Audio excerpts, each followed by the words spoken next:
जी sir, आपने अभी बात कही हमारी सोसाइटी में इनडिफरेंसेस हैं। से पूछ रहे हैं कि इनसे आपसे सर, अच्छा, कन्हैया जी से। शुक्रिया हाँ, आपने बात कही हमारी सोसाइटी में इनडिफरेंसेस हैं, दलित है, बहुत से पिछड़े वर्ग भी हैं।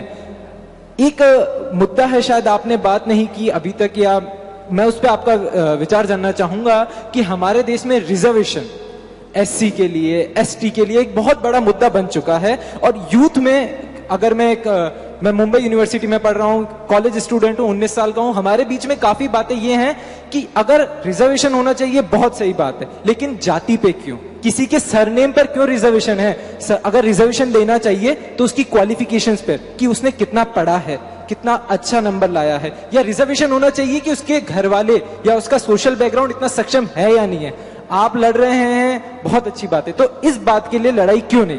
दूसरी चीज मैं आपसे पूछना चाहूंगा, आज आप पूरे देश में स्टूडेंट पॉलिटिक्स का एक चेहरा बन चुके हैं। अगर स्टूडेंट, कोई भी यूनियन स्टूडेंट पॉलिटिक्स में अगर कोई देख रहा है तो वो आपका एक चेहरा देख रहा है। तो आप मेन स्ट्रीम पॉलिटिक्स में आना चाहेंगे या नहीं आना चाहेंगे? एक क्वेश्चन और है, मुंबई यूनिवर्सिटी, दो काफी है। Please sir, this is last question. Mumbai में स्टूडेंट पॉलिटिक्स एक तरीके से बंद है, तो इसके लिए क्या आप कुछ करना चाहेंगे? क्योंकि आपका मानना है कि स्टूडेंट पॉलिटिक्स होना बहुत जरूरी है, तो आप इसके लिए अगर कुछ करना चाहेंगे तो वो सवाल। Thank you. देखिए, आपके सवाल बहुत अच्छे हैं, पता नहीं जवाब अच्छा लगेगा कि नहीं। देखिए, एक बात तो समझिए, जब हम रिजर्वेशन की बात करते हैं तो होना चाहिए कि नहीं होना चाहिए, इसको समझने के लिए थोड़ा हमको ये देखना पड़ेगा कि क्या सरकार के द्वारा संवैधानिक प्रावधानों से दिए गए रिजर्वेशन के अलावे इस देश में कोई अप्रत्यक्ष रिजर्वेशन काम करता है कि नहीं करता है। सबसे पहले इसको समझिए। मसलन चलिए कल सर्वे करेंगे आपके साथ, ये जितना भी नाली साफ करने का काम करते हैं ना, उसमें खोज के बताइएगा मुझे कि कौन जाति के कितने लोग हैं। और दूसरा, मंदिर का जो पुजारी होता है ना, उसका भी एक कास्ट एनालिसिस करेंगे और पूछेंगे कि उसमें किस जाति के कितने लोग हैं।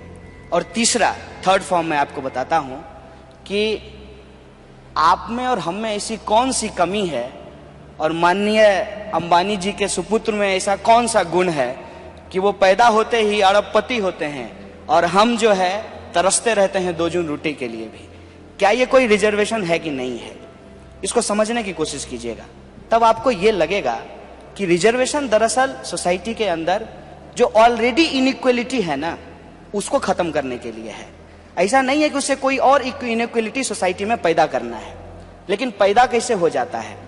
पैदा इसलिए हो जाता है कि जिसको रिजर्वेशन का लाभ मिला है उसको पॉइंट आउट करके हम बताते हैं कि देखो, इसको रिजर्वेशन देने की क्या जरूरत है।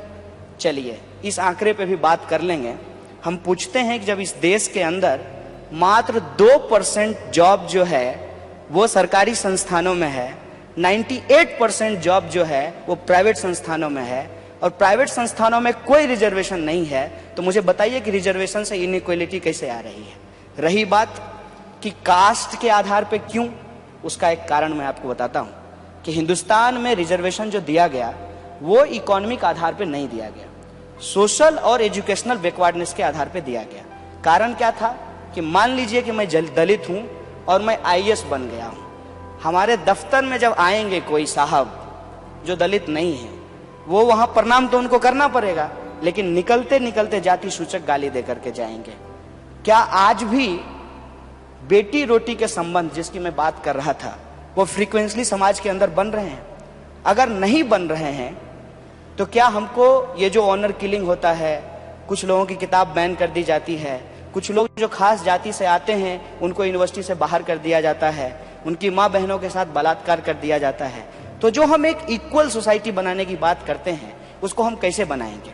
हमको लगता है, मैं समझता हूँ कि एक जो लाइन खिंची हुई है ना, जिसमें डायनेस्टी से लोग जो है अरबपति पैदा होते हैं, लीडर पैदा होते हैं, उनके पास एक बैकग्राउंड होता है, बहुत धड़ाधड़ अंग्रेजी बोलते हैं, लेकिन उसके अलावे भी एक बहुत बड़ा हिस्सा है जो इसी समाज का है, उसको कैसे हम मुख्य धारा में लाएंगे? तो एक जो लाइन खिंची हुई है ना, उस लाइन के बराबर जो है एक बड़ी लाइन खींचेंगे। ये रिजर्वेशन की कोशिश थी। मैं मानता हूं कि उसमें बहुत सारी चीजें नहीं हो पाई है, लेकिन ये कोई सॉल्यूशन तो नहीं है ना कि आपके हाथ में कोई जख्म है और वो जख्म आज का नहीं है, पिछले 5000 सालों का जख्म है वो, और उस जख्म को ठीक करने की बजाय आप कह रहे हैं कि हाथ काट करके ही फेंक देंगे। पूरी दुनिया में घूम करके देख लीजिए, अलग अलग जगह पे रिजर्वेशन अलग अलग फॉर्म में दिए जाते हैं। Affirmative action. सवाल ये है, मैं अफ्रीका के ऊपर काम कर रहा हूँ। नेल्सन मंडेला जब जेल से छूट करके आए तो उन्होंने एक थ्योरी दिया ट्रूथ एंड रिकॉन्सिलेशन का, जिसमें जो गोरे लोग थे उनको कहा कि कोर्ट में आइए, एक्सेप्ट कीजिए, सोसाइटी में मिल करके रहते हैं, साथ रहते हैं। मतलब बाबर की गलती का बदला जुम्मन मियां से नहीं लिया जाएगा। मेरे बाप दादा ने दलितों के साथ क्या किया, इस आधार पे ब्राह्मणों के साथ डिस्क्रिमिनेशन नहीं किया जाएगा। और जो ब्राह्मणवाद शब्द का इस्तेमाल किया जाता है, जिसको बार बार भीमराव अम्बेडकर बोलते थे, वो किसी जाति के खिलाफ नहीं है, वो उस मानसिकता के खिलाफ है। और उस मानसिकता के चलते ये हुआ है, आप उत्तर प्रदेश जाकर के देखिए, जाटव जो हैं वो नॉन जाटव में शादी नहीं करते हैं, जबकि वो दोनों दलित हैं। तो ये जो मानसिकता है हायरार्की वाली, जो आपको हमसे अलग करता है, उस मानसिकता पे चोट करने की जरूरत है। और जब तक आप कोई मेटेरियलिस्टिक चेंज नहीं लाएंगे सोसाइटी के अंदर, तो ये सिर्फ आदर्शवादी कामना करने से ये समाज में लागू नहीं होता है। आज एफर्मेटिव एक्शन के चलते बहुत सारे ऐसे लोग हैं जो ब्यूरोक्रेसी में गए, एकेडमिक्स में आए और उन्होंने सोसाइटी के अंदर कंट्रीब्यूट किया। और वो जो एसर्शन है, उस एसर्शन के चलते ही आज हम ऐसे माहौल में रिजर्वेशन के ऊपर चर्चा कर पा रहे हैं। तो ये सोसाइटी को ट्रांसफॉर्म करने के लिए जरूरी होता है। दूसरा सवाल जो आप कह रहे हैं कि आप राजनीति में आएंगे कि क्या करेंगे, मैं समझता हूं कि मेरे पैदा होने से पहले ही मेरे साथ राजनीति शुरू हो गई थी। देश में के अंदर जो सरकार थी उस वक्त, वेलफेयर स्टेट के कॉन्सेप्ट के आधार पे हर गर्भवती महिला को पोलियो का टीका नहीं लगाई होती तो हो सकता है कि मैं पोलियो ग्रस्त पैदा होता। तो आपका पैदा होने से पहले ही आपके साथ राजनीति शुरू कर लेती है। ये आपके ऊपर है कि कब आप निर्भर करते हैं कि आप सेंटर ऑफ द स्टेज हैं। अगर आप नहीं हैं तो आपको उसी मार्जिनाइजेशन के खिलाफ सेंटर ऑफ द स्टेज बनने की जरूरत है। और राजनीति का ये कतई मतलब नहीं है कि जाइए किसी पार्टी में शामिल हो जाइए, चुनाव प्रचार कीजिए और जम करके जो है लूट खसोट करके अपना धंधा सेट कर लीजिए। ये राजनीति नहीं है। राजनीति सिद्धांत के आधार पे, विचारधारा के आधार पे समाज को बेहतर बनाने के लिए। तीसरा सवाल जो आप पूछ रहे हैं कि स्टूडेंट पॉलिटिक्स जरूरी है, उसका एक कारण मैं आपको बताता हूं। इस देश के अंदर अभी जितना लीडर है, चाहे वो किसी पार्टी का हो, चाहे उसका रंग कुछ भी हो, सब स्टूडेंट पॉलिटिक्स से पैदा हुआ है। लेकिन उसको अगर आप कहेंगे कि स्टूडेंट पॉलिटिक्स करना चाहिए, तो कहेगा नहीं, पढ़ाई लिखाई करना चाहिए, क्या जरूरी है राजनीति में जाने की। तो आपको पूछिएगा कि आपके दफ्तर में भगत सिंह की फोटो लगी हुई है, भगत सिंह भी किसी कॉलेज के टॉपर थे, लेकिन देश के अंदर जो समस्याएं थी उसके ऊपर वो लड़ते भी थे और नौजवानों को संगठित भी करते थे। तो कहेगा तुम तो राजनीति कर रहे हो। हम कहते हैं कि जब समाज की बेहतरी के लिए राजनीति करना जरूरी है और आप जो डायनेस्टी करेंगे कि माने नेताजी का बेटा नेता होगा, कलेक्टर साहब का बेटा कलेक्टर होगा, लेकिन किसान का बेटा किसान नहीं होगा, ये जो परिस्थिति पैदा की गई है। देखिए, दोनों काम है, दोनों प्रोफेशन है, लेकिन किसान का बेटा किसान नहीं होना चाहता और नेताजी का बेटा नेता होना चाहता है। ये जो चलता आ रहा है, इसमें अगर इंटरवीन करना है तो नव तरुण, जिसको कहते हैं ना, नए नेताओं को खड़ा करना जरूरी है, जो कि पीपल्स का वॉइस हो, जो जिसका वॉइस डेमोक्रेटिक हो और एक लार्जर रिप्रेजेंटेशन को वो रिप्रेजेंट करता हो। इसके लिए जरूरी है कि स्टूडेंट पॉलिटिक्स हो। और स्टूडेंट पॉलिटिक्स को पहले सरकारों ने बंद किया, चुनाव बंद कर दिया, क्या कह करके कि हिंसा होती है।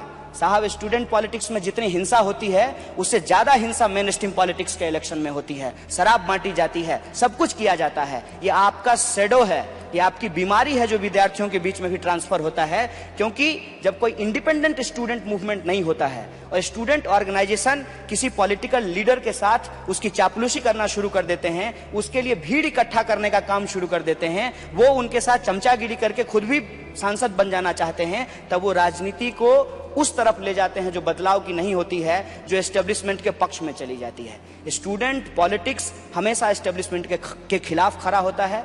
याद कीजिए हिंदुस्तान के अंदर छात्र राजनीति के इतिहास को, सती प्रथा के खिलाफ अगर सबसे पहले कोई खड़ा हुआ तो विद्यार्थी खड़ा हुआ, विधवा विवाह के पक्ष में अगर कोई खड़ा हुआ तो विद्यार्थी खड़ा हुआ, और अंग्रेजों से लड़ने को लेकर के भी अगली कतार में जो सबसे पहले किताब कॉपी छोड़ करके गांधी जी के साथ और भगत सिंह के साथ जो शामिल हुए वो विद्यार्थी थे। मैं समझता हूं कि विद्यार्थी को इस लेगेसी को आगे ले जाने की जरूरत है और बेशक हर एक जगह बोलना चाहिए कि मैं एक सिटीजन हूं और राइट टू यूनियनाइज हमारा एक कॉन्स्टिट्यूशनल राइट है। हम अपना यूनियन चुनेंगे क्योंकि हमारा यूनियन हमारी ताकत होगी और हम मैनेजमेंट को झुका करके विद्यार्थियों के पक्ष में जो है नीति बनवाएंगे। तो जो यूनिवर्सिटीज में पॉलिटिक्स आ गई है पॉलिटिकल पार्टीज की, उसके आप खिलाफ हैं? नहीं, ये इसको थोड़ा समझना है। होता क्या है कि जो मेन स्ट्रीम पॉलिटिकल पार्टी है वो अलग अलग विंग बना लेती है, जैसे महिला विंग, मजदूरों का विंग, किसानों का विंग, अलग अलग विंग बना लेगी। और उनको पूछिएगा कि साहब महिला रिजर्वेशन होना चाहिए, तो नेताजी बहुत जोर जोर से बोलेंगे एकदम 33% रिजर्वेशन होना चाहिए, और वो मंच होगा महिला फेडरेशन का। और जब आप अगला सवाल उनसे पूछेंगे कि आपके पॉलिट ब्यूरो में 33% रिजर्वेशन क्यों नहीं शामिल हुआ है, आप जो टिकट बांटते हैं उसमें 33% महिलाओं को टिकट क्यों नहीं देते हैं, पार्लियामेंट से पहले आप अपनी पार्टी में 33% रिजर्वेशन दे दीजिए। तो ये जो उनका दोहरा व्यवहार है कि वो कहेंगे कि हम मदर ऑर्गेनाइजेशन हैं और ये तमाम जो मास ऑर्गेनाइजेशन है, ये मास ऑर्गेनाइजेशन हमारी राजनीति को आगे बढ़ाने के लिए है। लेकिन वो जब अपनी इंडिपेंडेंट पॉलिटिक्स करना शुरू करते हैं, आप देखिए कितना मजेदार है कि कांग्रेस सरकार में थी यूपीए 2 के वक्त, और इंटक जो है वो हड़ताल पे थी, रोड पे उतरी हुई थी। अभी बीजेपी सरकार में है और बीएमएस भारतीय मजदूर संघ वो स्ट्राइक का कॉल देता है, फिर स्ट्राइक के कॉल को वापस ले लेता है जो हड़ताल सितंबर में हुआ था। कहने का मतलब ये है कि मास मूवमेंट इंडिपेंडेंटली पॉलिटिकल जो मेन स्ट्रीम पॉलिटिकल पार्टीज है उससे इंडिपेंडेंटली सोसाइटी के अंदर होते रहना जरूरी है। अदरवाइज जो सिविल सोसाइटी का काम है, जो प्रेशर ग्रुप का काम है, वो प्रेशर ग्रुप खत्म हो जाएगा। और डेमोक्रेसी में अगर अपोजिशन नहीं है, प्रेशर ग्रुप नहीं है, तो डेमोक्रेसी अकेले सरवाइव नहीं कर सकती है, और वो डेमोक्रेसी कभी भी ऑथोरिटेरिज्म